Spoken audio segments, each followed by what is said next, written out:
बिस्मिल्लाहिर्रहमानिर्रहीम। आप देख रहे हैं वारिस इलेक्ट्रॉनिक्स यूट्यूब चैनल। उम्मीद है आप सब खैरियत से होंगे।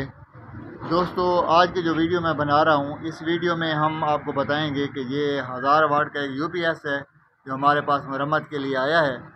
और इसमें एक टेक्निकल बात है जो स्पेशल मैं वीडियो बना रहा हूँ, वो आज आपको बताएंगे।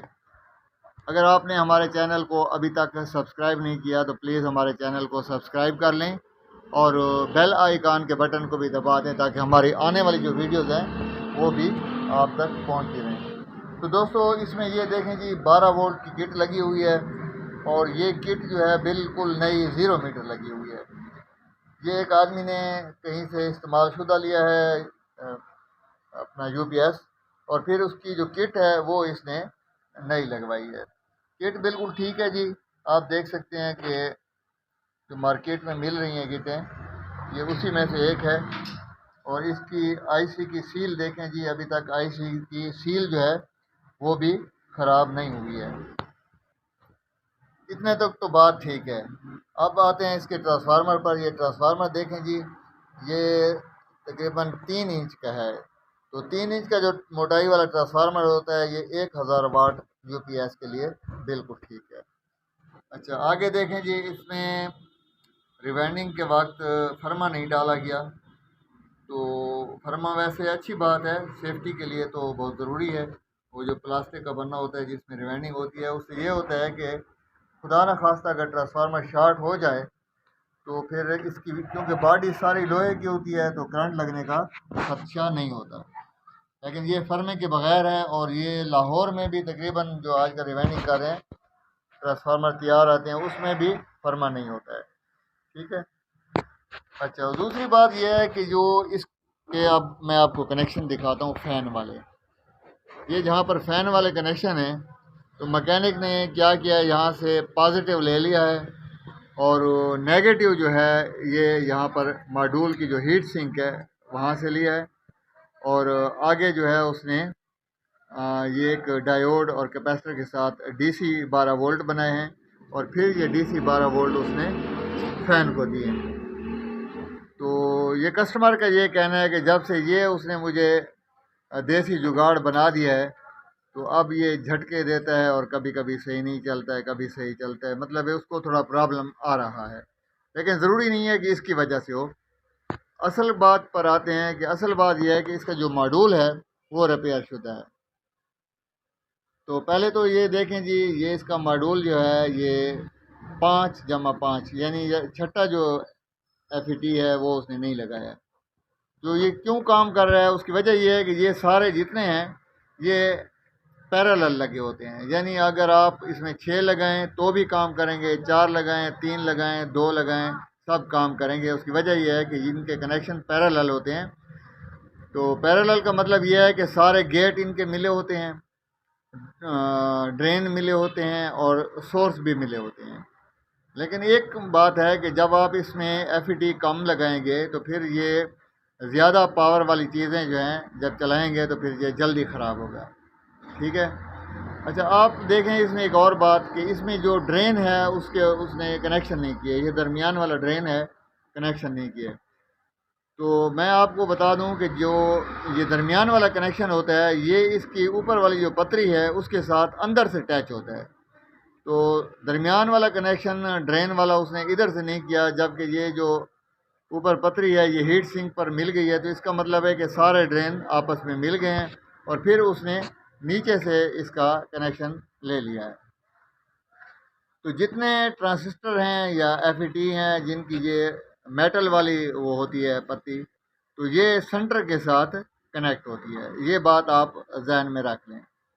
अच्छा, और दूसरी बात यह है कि आप देखें इस मॉड्यूल में बहुत सारा सामान जो है वो निकाल दिया गया। उसकी वजह यह है कि ये मॉड्यूल क्योंकि शॉर्ट था, तो हमारे जो टेक्निकल भाई हैं मैकेनिक हैं, उन्होंने एक शॉर्ट रास्ता ये ढूंढा है कि इसके ये सारा सामान जहाँ पर डायोड रेजिस्टेंस वगैरह जितनी होती हैं वो निकाल लेते हैं, तो भी ये मॉड्यूल जो है काम करता है।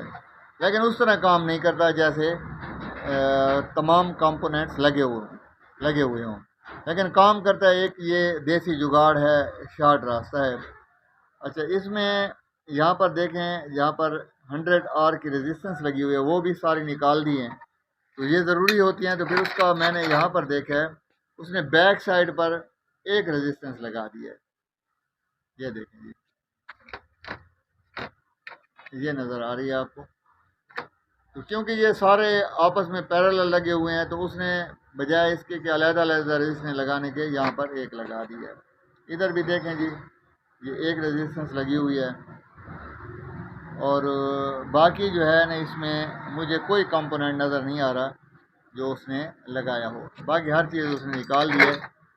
बस एक मेरे ख्याल में फ्यूज़ उसने छोड़े हैं, ये फ्यूज़ वाले जो हैं ये खड़े थे। बाकी इसमें वो जो डायोड हैं वो भी निकाल दिए हैं। ये देखें जी, जो जीनर डायोड होता है, मैं इसको उठा कर दिखाता हूँ। जो जीनर डायोड होते हैं वो भी उसने निकाल दिए हैं। तो अगर आपके पास कभी इस तरह का मॉड्यूल आ जाता है जो शॉर्ट है और आपसे ठीक नहीं हो रहा है, तो उसका एक देसी तरीका ये भी है कि आप इसमें सारी चीज़ें निकाल दें और फिर भी ये काम करेगा। ये दो कनेक्शन आपने करनी है। ये देखिए, ये जंपर इसने किया है जी, एक ये नीली तार वाला आप देख रहे हैं। इधर देख लें जी, ये FET से आ रहा है और इधर आउट पर आ गया है।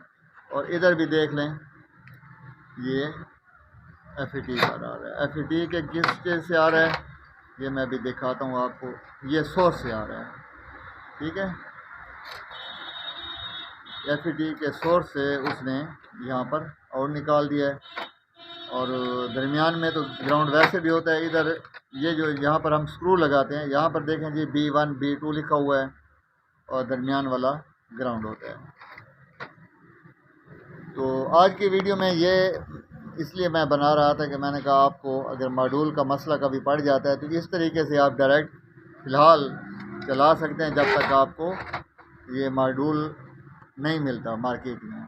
अगर मिल जाता है तो मैं ये कहूँगा कि बेहतर ये है कि बजाय इसके कि ये कंपोनेंट निकाल लें, आप ये मॉड्यूल नया लगाएं या उसी को रिपेयर करें और इसके जितने कंपोनेंट हैं, ये जो आप देखते हैं PCB पर उसके वो निशान बने हुए हैं, साथ वैल्यू लिखी हुई है, तो ये आप ज़रूर लगाएं। क्योंकि इलेक्ट्रॉनिक्स में एक बात जो है वो ये है कि कोई भी किट है, कोई भी सर्किट है, उसमें कोई एक चीज़ भी इस तरह से नहीं होती कि हम कहें कि ये फजूल लगी हुई है। हर कंपोनेंट का, हर पुर्जे का कोई ना कोई काम होता है, तब जाकर ये कंपनी वाले लगाते हैं या असम्बल करने वाले लगाते हैं। अगर काम ना हो तो फिर वो क्यों लगाएं। तो ये शॉर्ट रास्ते होते हैं मैकेनिकों के जो वक्ती तौर पर काम चला देते हैं, लेकिन इससे परहेज़ करना चाहिए और कोशिश करें कि जो कंपोनेंट लगते हैं, एक तार भी इनमें फजूल नहीं होती। अब ये जितनी तारें लगी हुई हैं ना, सबका अपना अपना एक काम है।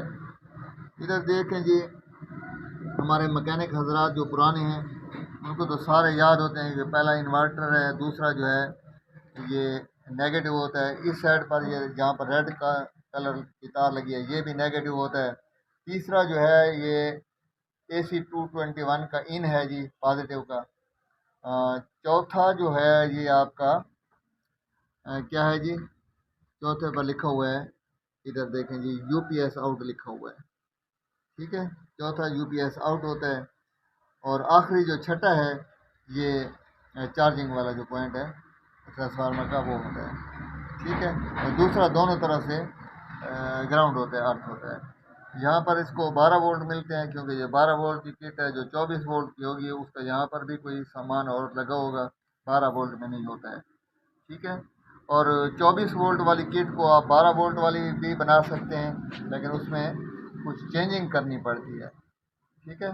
और 12 वोल्ट वाली किट मिलती है, 24 वाली भी मार्केट में मिल जाती है। ये सिंगल बैटरी वाला है तो इसका 12 वोल्ट वाला किट लगा हुआ है, ठीक है। अपनी दुआओं में याद रखिएगा। बहुत बहुत शुक्रिया।